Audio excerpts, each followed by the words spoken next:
उम्मीद है दोस्तों आप सब लोग बढ़िया होंगे और स्टॉक मार्केट से 2000 पैसे कमा रहे होंगे। आज 1 नवंबर है और आज टाटा मोटर्स का रिजल्ट आने वाला है।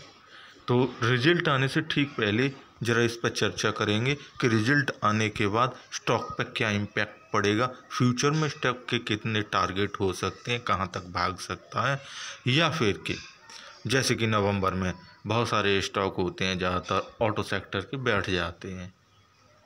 तो उन्हीं बातों पर चर्चा करेंगे। और सबसे महत्वपूर्ण चीज़ ये कि देखिए, ऑटो सेक्टर में जो तेज़ी होती है वो रह चुकी, आगे आने वाले समय में कितनी रहती है और स्टॉक कितना आपको दे के जाता है, ये महत्वपूर्ण रहता है। तो वो चीज़ें आपको केवल प्राइस मूवमेंट के बेस पर चार्ट पर ही मिल पाती हैं, उन पर ही चर्चा करेंगे, बात करेंगे।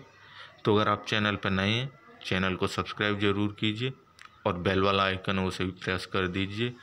देखिए, कोई भी चीज़ होती है, जब हम उसे एग्ज़ाम से पहले वॉच करते हैं और एग्ज़ाम के बाद वॉच करते हैं तो हमारा नज़रिया बदल जाता है। टाटा मोटर के बारे में बात करें तो हम सबसे पहले इसके टारगेट ही देखेंगे। अगर हमें एक अच्छा रिजल्ट आता है, इसके बाद हम देखें कि इसमें टारगेट कितने होंगे, तो हम उसे अच्छे रिजल्ट के बाद एक अच्छे टारगेट दे सकते हैं। लेकिन रिजल्ट आने से पहले आपका नेचुरल डिसीजन क्या है, आप किस किस कंक्लूजन में पहुंच रहे हैं, तो ये चीज़ें ज़्यादा महत्वपूर्ण है। ये 5 दिनों का प्राइस मूवमेंट है। देखिए, स्टॉक टाटा पावर की तरह इतना ज़्यादा तो नहीं गिर रहा है 5 दिनों के आधार पर, ये बिल्कुल उसी कीमत पे जहाँ पे बैठा हुआ था 5 दिन पहले। तो कह सकते हैं कि कोई डाउन ट्रेंड में है नहीं। अभी स्टॉक कोशिश कर रहा है नीचे से ऊपर उठने की। आपको याद होगा लास्ट ट्रेडिंग डे नीचे जब मार्केट ओपन हुआ तो 700 पॉइंट मार्केट नीचे चला गया था, उसके बाद फिर तेज़ी थी और फिर मार्केट गिरा था। तो ऐसे में ये स्टॉक ने स्ट्रक्चर दिया। तो कहने का पूरा मतलब ये है कि 5 दिनों के आधार पर स्टॉक तो कोई डाउन ट्रेंड में है नहीं, स्टॉक ऊपर उठने की कोशिश कर रहा है। अब ज़रा यहाँ पे गौर कीजिए, स्टॉक बाई चांस अगर नीचे टूटता भी है तो काफ़ी तेज़ी के साथ नीचे टूट जाएगा और 415 रुपया या 410 रुपया तक आ जाएगा। ये मैं बता रहा हूँ इसीलिए क्योंकि आपको इस बात का आइडिया होना चाहिए, क्योंकि 5 करोड़ शेयर्स और उससे पहले 3 करोड़ से ज़्यादा शेयर्स एफआईज के द्वारा बेच दिए गए शुक्रवार को और बृहस्पतिवार को। उनके हिसाब से इंडियन इकोनॉमी क्या इस लायक है नहीं कि और ट्रेड किया जाए। अगर है तो फिर क्यों प्रॉफिट बुक करके वो अपने निकाल रहे हैं, अपना पैसा निकाल के बाहर जा रहे हैं। ऐसे में अगर जब वो ही नहीं रहेंगे, रीढ़ की हड्डी नहीं रहेगी, तो फिर मार्केट का चलना दूभर हो जाएगा। तो उसी के लिए देखिए, 456 रुपया इसका शायद हाई था, अब वो देख लेते हैं। 530 रुपया अभी फ़िलहाल, ठीक है ना। देखिए, वहाँ से स्टॉक नीचे टूट रहा है। अब नीचे कैसे टूट रहा है और क्यों टूट रहा है, ये ज़रा मैं आपको तफसील से बताना चाहूँगा।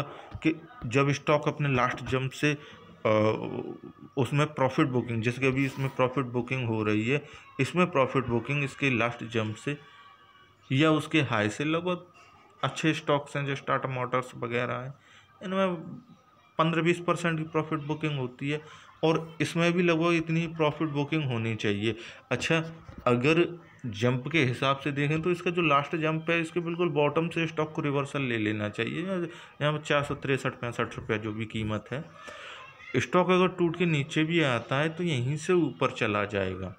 पहली बात नोट कर लीजिए आप अगर स्टॉक में है तो क्वांटिटी इंक्रीज करना चाहें इधर से कर सकते हैं।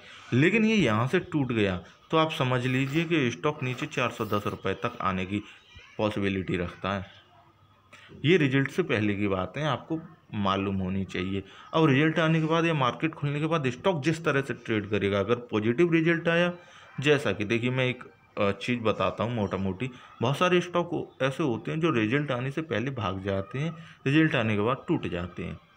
और बहुत सारे स्टॉक ऐसे होते हैं जो रिजल्ट आने से पहले टूट जाते हैं, बाद में भाग जाते हैं।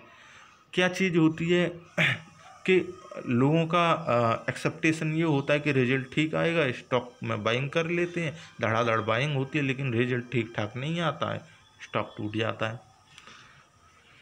अब रिजल्ट ऐसे ही इसके उलट दूसरा सिनेरियो होता है। तो यहाँ पे आपको ये चीज़ ध्यान में रखनी है कि देखिए 410 रुपये से स्टॉक न आज के ट्रेडिंग सीजन में नीचे जाए और न आगे जाए। बाकी इसके जो टारगेट हैं ज़रा देख लेते हैं। इसका मैक्सिमम प्राइस मूवमेंट लगाते तो मैं लास्ट वीडियो में बताया भी था कि देखिए ये रिवर्सल लेने वाला स्टॉक है।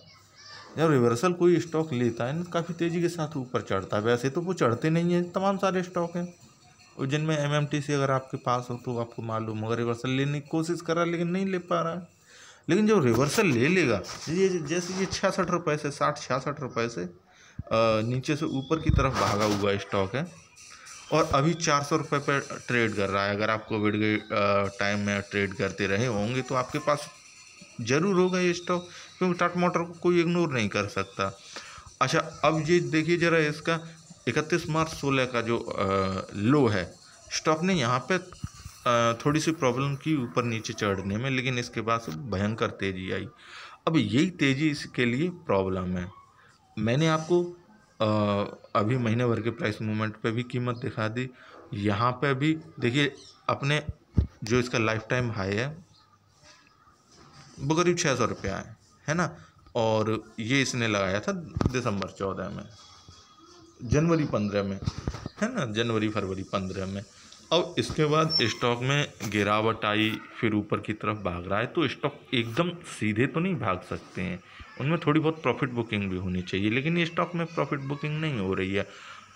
तो इस चीज़ को भी आप पॉइंट नंबर 2 करके नोट कर सकते हैं। अब आपको इसका क्या फ़ायदा होगा, देखिए आप अगर स्टॉक में प्रॉफिट बुकिंग होती है तो आप समझ भी सकते हैं कि स्टॉक टूट के कहाँ तक आ जाएगा।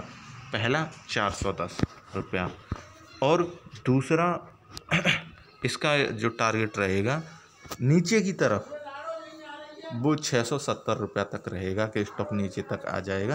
फिर वहाँ से जो जिसे बोलते हैं कि मजबूती के साथ स्टॉक ऊपर की तरफ भागेगा, वो इसका मूव होगा। अच्छा, ऊपर की तरफ से स्टॉक कहाँ तक भागेगा, जैसे कि अगर जहाँ पे भी है मेरी तरफ से तो मैं यही कहूँगा कि स्टॉक में जितना नीचे गिरे आप क्वांटिटी इंक्रीज कीजिए और ऊपर उठे स्टॉक से हाथ मत लगाइए। हाँ, स्टॉक कोशिश करेगा 548 रुपया या 550 रुपया आने की, ठीक है ना। रिजल्ट बेहतर आया, लोग भी इसमें तेज़ी के साथ आएंगे। और फिर इसका दूसरा टारगेट जो कि इसका हाई है 599 रुपया या 590 रुपया सितंबर 16 का, सितंबर या अक्टूबर 16 का। आप ये समझ लीजिए कि स्टॉक उस हाई को ज़रूर पकड़ेगा, 600 रुपया को ज़रूर पकड़ेगा। फिर इसके बाद इसमें नए मूव आएंगे, मूव का मालूम नए हाई आएंगे। अब वो हाई आपको कैच करने हैं, मिस नहीं करने हैं। और जो 2 पॉइंट हैं 3 पॉइंट हैं मैंने आपको बता दिए हैं कि देखिए स्टॉक में जिस तरह से तेज़ी है प्रॉफिट बुकिंग तो होनी है। देखिए यहाँ पे स्टॉक में जिस तरह से तेज़ी है प्रॉफिट बुकिंग साथ साथ होती रही है। भले ही ऊपर की तरफ तेज़ी है, नीचे की तरफ स्टॉक जब गिरा है तो स्टॉक ऊपर भी उठता रहा है लेकिन तभी नीचे गिरा है। लेकिन यहाँ पे आप देखेंगे ना तो ये गड़बड़ वाली चीज़ हो जाती है। अच्छा, 3 महीने का और मैं आपको लगा के दिखा देता हूँ कि स्टॉक में क्या चीज़ें बन रही हैं। ये यहाँ पे देखेंगे आप, ये जो गैप दिया है बहुत मुश्किल चीज़ है। एक चीज़ और मैं आपको बताता हूँ कि अगर स्टॉक 410 रुपये से नीचे आया तो आप इंतज़ार कीजिए, नीचे से स्टॉक जब उठे स्टॉक को बेचिए मत। नीचे से जब उठे तो आप क्वांटिटी इंक्रीज कीजिए, उसमें कहीं नहीं जाने वाला, स्टॉक मार्केट में ही रहेगा, चलेगा अभी, लेकिन बेट जरूर करवा सकता है। अगर सारे स्टॉक जब टूटे जाते हैं तो बेट करवाते हैं और कोई चारा ही नहीं होता है, बेट ही करना होता है। तो इन चीज़ों को ज़रूर नोट कीजिए और रिजल्ट आने के बाद हम देखते हैं, उसमें डीप एनालाइज फिर करेंगे स्टॉक का, ठीक है ना। तो फिलहाल के लिए यही है, इतना ही है। काफ़ी पॉइंट्स मैंने आपको बता दिए, क्लियर भी हो गए होंगे और मार्केट में स्टॉक किस तरह से ट्रेड करता है ये भी आपके सामने होगा। वीडियो देखने के लिए थैंक यू।